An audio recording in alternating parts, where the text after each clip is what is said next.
Hello, this is Katya from Midwest Food Connection. As you can see, the sun is out, the weather is warming, and it's a great day to start some seeds. Have any of you grown anything in a garden or taken care of a plant? If not, I'm excited to learn together. And if so, you may already know the joys of gardening and what it takes to grow. As the snow is melting, we can begin to notice the signs of spring. We can see trees budding, and in just a bit, some flowers will be in bloom. Soon enough, plants will offer their fruits and vegetables too.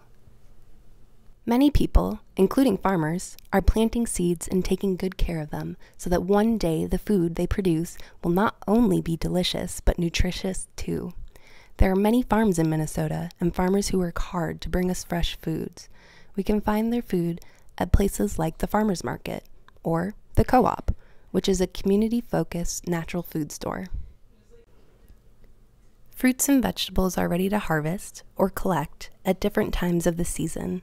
Strawberries are ready pretty early in the summer. I must wait until July for fresh beans and blueberries, and even later for melons or potatoes. It is worth it though, because the food is fresher, more flavorful, and filled with lots of nutrients our bodies need. In Minnesota, where it can get pretty cold, we have to wait until winter's over, but we too can grow our own food, even in small spaces in the city. Now, why would we want to grow our own food? Well, for starters, it's fun. Although it takes some work, it's also quite relaxing. The food you grow will be fresher, and it will save you money. Growing food helps us to connect to nature and one another.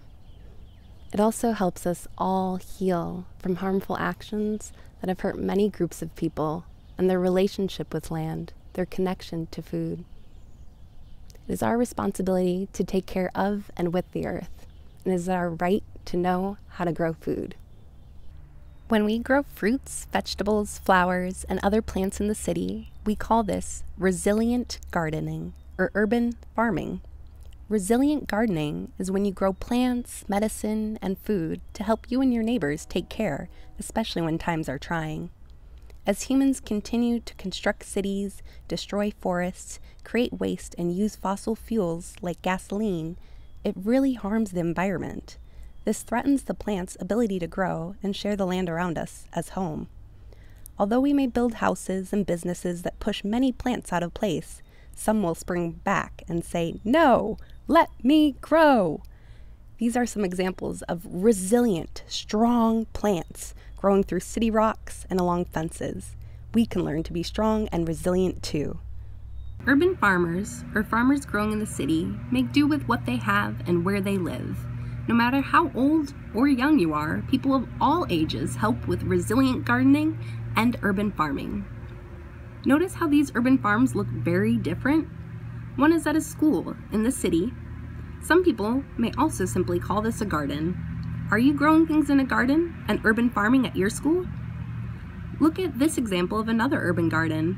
Someone planted their seeds in soccer balls, and we have flowers sprouting from a boot. Urban farmers are very creative with the tools and space they have. Some people grow a lot of food in very small places. If you want, you could too.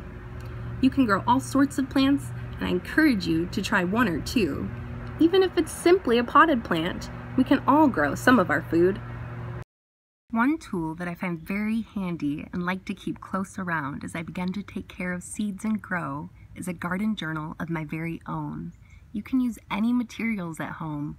Glue, coloring supplies, magazine, and tape might be some good tools. I've got some stickers I'll use too. You could reuse an old journal, or you could just use some paper too. If you use some paper, you might want to fold it a couple of times to make some pages and give you a nice little book. Someone may know how to make a book another way. You could try this too, but the simple book will also do. Whether you use paper or a journal, I encourage you to make it a special place for your garden notes. Now it's time to get those creative juices flowing. I'll paste some of these images I cut from magazines, and maybe a place for my name too. Post these apples around the journal, some flowers. I've got stickers of a pollinator. And now I'll write my name. Katya's garden journal. There we go. Now let's take a look inside my garden journal to see how it can help us as we learn and grow. We could draw pictures that help us see how the plant changes throughout the days. I chose to use some watercolors, but crayons or colored pencils would do. This is the tomato plant. Each week I recorded a drawing into my notebook. Week 1, I only see a couple leaves. In week 2, I see a couple more, and week 3, the plant is really growing. You could also use a ruler to measure your plants. During week 1, my plant was 1 inch tall. During week 2, my plant was 2.5 inches tall. You could write information about what the plant likes.